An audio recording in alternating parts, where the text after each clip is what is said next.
بسم الله الرحمن الرحيم في قلوبهم مرض فزادهم الله مرضا ولهم عذاب أليم بما كانوا يكذبون وإذا قيل لهم لا تفسدوا في الأرض قالوا إنما نحن مصلحون ألا إنهم هم المفسدون ولكن لا يشعرون. صدق الله العظيم. اول اسباره دا سورة البقره آیات نمبر 10 دی د اول اسپاری دویم رکوع ده. بسم الله الرحمن الرحیم. فی قلوبهم د دوی په زړونو کې مرض بیماری ده. فزادهم الله پس زیات کله دوی لره الله مرض بیماری. ولهم عذاب علیم او د دوی د پاره عذاب دی درناک. بما كانوا یکذبون په سبب د هغه چې دوی به دروغ ویل. فی قلوبهم مرض د دوی په زړونو کې بیماری ده. دی آیت کریمه کې د زړه مرض نه مراد د منافقانو منافقت دی او حضور صلی الله علیه و آله وسلم سره د بغض بیماری ده.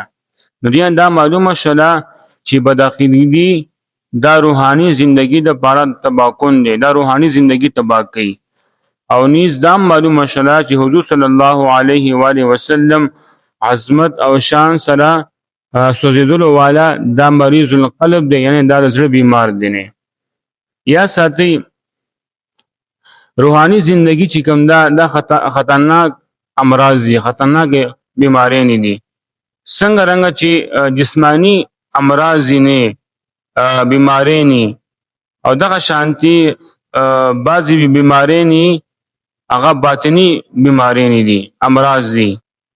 جسمانی امراض چې کوم دي جسمانی بیماریانو سره ظاهری صحت او تندرستی لپاره نقصان نه لري. همدغه شانتي باطنی امراض دې سره چې کوم دي د انسان ایمان تباہ کیږي او د انسان روحاني زندگی چې کوم ده هغه تباہ کیږي نه. فزادهم الله مرضا فزیات کله دوی له الله بیماری. ځکه چې کله نبی کریم صلی الله علیه و آله وسلم مدینه ته تشریف راوړلو نو په مدینه کې د يهودانو ریاست په ختمېدو شلو. نو په دغه غم کې دوی زړه سوځېدلو او خفګان کول دي يهودانو دي منافقانو، او دا سوځېدل او حسد کول د دوی لپاره مرض او رسول الله صلی الله علیه و آله وسلم اقتدا په طریقې روانو په دې سره د دوی مرض زیات شول نه. یا ساتي یا دا معلومه شوله چې دروغ ویل دا حرام دي او په دې باندې درناک عذاب وعید راغلی. لہذا هر مسلمان ته پکار ده چې هغه د دینه بچ کېدلو کوشش وکړي نه. حدیث پاک راغلی دی، ترمذی شریف حدیث پاک دی، روایت کې حضرت انس رضی الله تعالی عنہ چې نبی کریم صلی الله علیه و آله وسلم فرمایلی دی چې کوم شخص دروغ ویل پری دی چې هغه باطل نه، یعنی دو پر خوستلو شیز دی، الله رب العالمین به د دې لپاره د جنت په غاړه کې یو مکان کور جوړ کړي نه. واذا قيل لهم او کله چې ویل شي دوی ته لا تفسدوا في الارض تاسو فساد مکوئ پس مکه کې، قالوا دوی وای انما نحن بشکا من خو مصلحون اصلاح کون کی.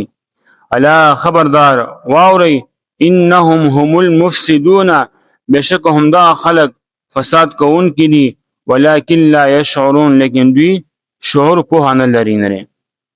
مطلب دا دی چې کله مؤمنان مسلمانان چې کله د منافقانو ته وایي چې تاسو د خپل منافقت دا پری دی او صحیح طریقې سره په اسلام کې داخل شي او خپل ایمان راوړي، په ظاهرم ایمان راوړي په باطنم ایمان راوړي نه.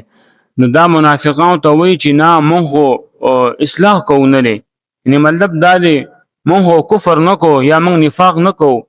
رب العالمین فرمایل چې مسلمانانو حبیب صلی الله علیه و آله وسلم واورئ همدا خلک چې کوم دی فساد کوونکي دي، همدا چې کوم دی دا منافقان دي. نه مطلب دا دی چې دا فساد خوري خو دې ته د دې خبرې شعور نشته، ځکه دې کې هغه حس باقي پاتې نه دی چې هغه دې څه چې کوم دی خپل خرابي دغه پہچان وکړي. نه مطلب دا چې د منافقانو طرز عمل نه دا واضح شوله چې عام فسادینو نه غټ فسادین چې کوم دي هغه منافقان دي، نه هغه دي چې څوک فساد خوري نه او بیا اخیله چې کوم دي د اصلاح نوم ورکړي. دغه شان دي به د منافقانو دا کارونه لري، فساد به خورول په معاشره کې په علاقه کې، او بیا اخیله چې کوم دي به ویل انما نحن مصلحون، بیا اخیله د اصلاح نوم ورکړو.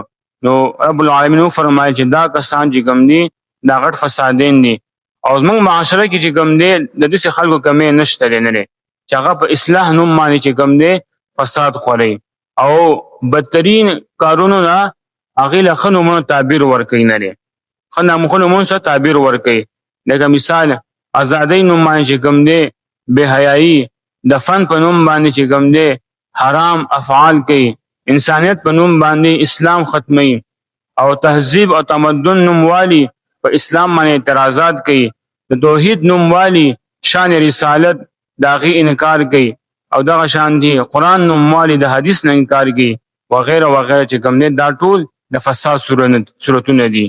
وما علینا الا البلاغ المبین.